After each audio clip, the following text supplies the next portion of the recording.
This is Mark Boyert, and this is a short video that I'm doing before heading back out west on the grounds that not much more I can do here.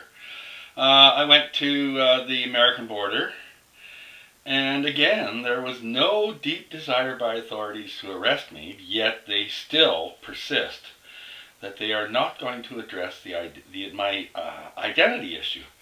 The border had a very weak argument. They said, well, where you were born is more important. And I went, oh, I've got 3 court rulings from the 3 highest courts in Canada differing with your opinion, basically saying that it's where I landed, which is the issue. And that's an issue as opposed to a matter, okay?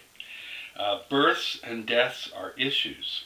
It's something to do with human beings as opposed to something.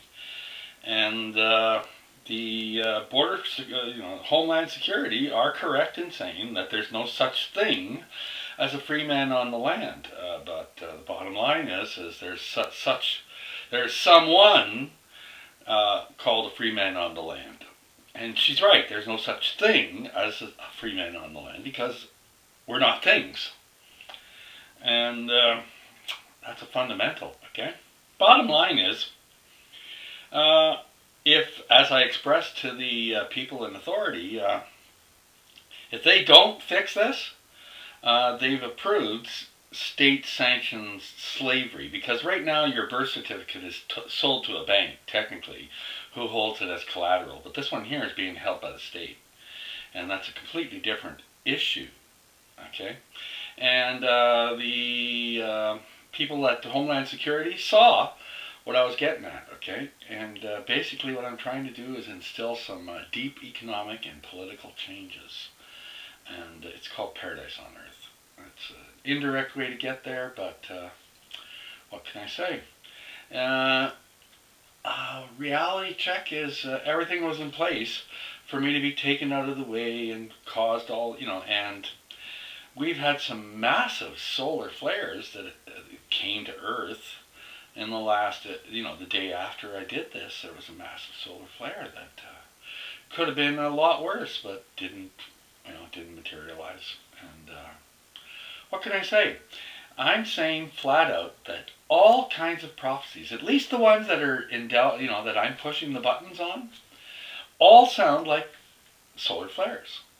2 Thessalonians 2, it says there that Jesus Christ will appear in the breath of his coming, will destroy his enemy, and this will be to the splendor of those who are here, and to those he's saving. And that sounds like a solar flare. Because, and the fact that the solar flare happens on the sun, we see it right away, and it takes 3 days for a solar flare, for the wind of a solar flare to come and hit us. Now, the reality, when Jesus Christ died on the cross, throughout the Middle East, they experienced the sun going out for at least an hour, okay? And that would be a massive solar flare. And look what happened. All these, Jesus Christ rose. There was apparitions of all kinds of people who were dead, prophets who came and spoke to thousands of people. It was a major event, and I'm saying that our end times are going to be initiated by a solar flare, which is followed by entering the galactic ecliptic. Okay, scientists will say and show quite clearly that DNA of children, especially, is being affected by these solar flares, and they've never seen this They've never seen this before. On a molecular level, our DNA is being changed, and the reality is there's a line in Luke's prophecy, Luke 21 and Matthew 24, that says, how stressful a time it will be for pregnant women and nursing mothers. And I'm saying that those little babies, pregnant women are going to give birth to a painless birth. Because prior to Eve, births were painless. Okay, at least so says it. The indication is since women will now start feeling the pains of childbirth, there wasn't pains before.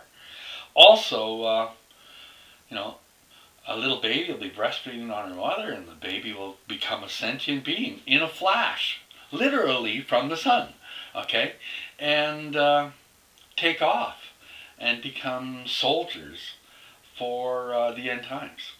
And there's two versions of that. Jesus Christ in Luke said, you know, we are all returning to the mindset of these little angels, the little babies that are around them. And in Matthew's version, he mentions in Matthew 18 that it's better to cut your arm off than try to strike one of these angels. And it's better to rip your tongue out than it is to offend one of these angels. In other words, they are, you know, they're going to be little, beautiful little babies that have tremendous power. And they are all part of Judgment Day. You know this is happening. Luke 11 says very clearly that there will be tossing and turnings and tumbling, you know, of the oceans, and this will be very frightening to people. It doesn't say tsunamis. And personally, they're saying that a major solar flare would hit us, that the entire Van Allen belt could evaporate away, and we would be bombarded by a huge wave of things that would probably fry us, okay? And bottom line, it has all the makings of turning into spiritual flesh and the beginning of Judgment Day.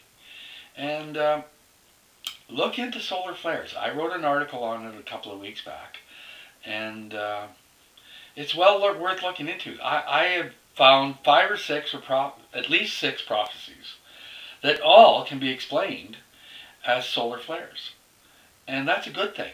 Because it says near our end times, people will know we're in them. Okay, and to say that solar flares only affect beautiful northern lights, and that's very wrong. Okay, bottom line, the one that happened on May 31st knocked me to the ground at the time it happened, and 5 days later, here I hear these reports that the solar wind came and they showed all this effect. But at the time, I remember going to my Facebook, and people were saying there was an ill feeling in the air. And literally, I got knocked over by that solar flare. I was walking down a street in Ottawa when it just hit me. And it was at the same time. Bottom line is, we're in our end times. And all the prophecies that I read as if we're hit by a solar flare. And that would hit us out of the blue. And the reality is we really haven't known about the effects of solar flares, or the fact that they actually existed and were doing anything to us for until the last 15, 20 years. And I just see it as writing on the wall, so to speak, or writing in the stars, okay? What can I say? We are in our end times. It's called a witnessing of everyone, you know, for everyone, of the fate of oath holders, which comprise maybe 3-4% of the entire population, and maybe as high as 10. But bottom line is, the reason we are in the situation we are in now is because they no longer uphold the supremacy of God. They are not of God. My God is not this guy who does war, pestilence, domination, and think that money is supreme. In fact, that's the definition of Satan. And the reality is if these people in authority can't accept the fact that they're working for Satan, and their only excuse is that's the way it's always been, and they're right, but you know, we really are the worst that's ever been around. The philosophy of my guy's right or wrong, or my country right or wrong, or my club right or wrong, or my family right or wrong, is a recipe for the people who are wrong to abuse it. And it's taking down society. The American society and the Israeli society right now is following the same policy as Nineveh did 3,000, 4,000 years ago, which is my country right or wrong. And it's just, Nineveh was the most hated people in the world, okay? 3,000 years ago. You ask anyone in the Middle East, they still hate them. In fact, in spite of the fact that they're gone for 3,000 years. And the reality is America and Israel have adopted exactly the same policy for the exact same goal of being rulers. And it's a very effective tool of ruling if you can convince your people that they will fight your wars and present their children and do all these atrocities in the name of their government, because it's my government, right or wrong. And it's also the problem with the Masons, and it's a big problem in this world because they're ruling, and we are definitely living the second commandment. The curse of the second commandment, which also comes with a blessing. It's those who hate God will be punished for what's going down right now. And there's 1,000 generations of those who love him returning. Now, what can I say? Till the last day, they're all supposed to be saved. And that happens when someone places the faith in the messenger. And what can I say? I'm delivering a message that changes everything. In Jesus' prophecy of the advocate, no one will ever place it, believe me, let alone follow me. And there's at the most 100 people, 150 people in this world who think what I'm on to is a bright idea. And other than that, other than the fact that the prophecy says until the end, nobody will get it, and then everyone will get it on the same day and wonder why it was so obvious, why it wasn't so obvious. And frankly, the new covenant is plainly obvious. And if you don't see it, it's because you're not of God. And if you're not one of the orchestrators of why you're not of God, then don't worry about it. Okay? Because God has said, we are all held in the sinful nature until the very end, so that God can have mercy on us all. And the reality is the words there are is on mercy on them all, which is not necessarily the chosen. The chosen must make a choice, and all glory will be bestowed upon them if they choose to surrender to love. Because upholding God's creation, in essence, is surrendering to love. It's the return of paradise on earth. And on that, may you live in interesting times. I'm taking a flight that may take a few days or a few weeks. I'm going into uncharted territory, and that's exactly how it's supposed to be. Thank you.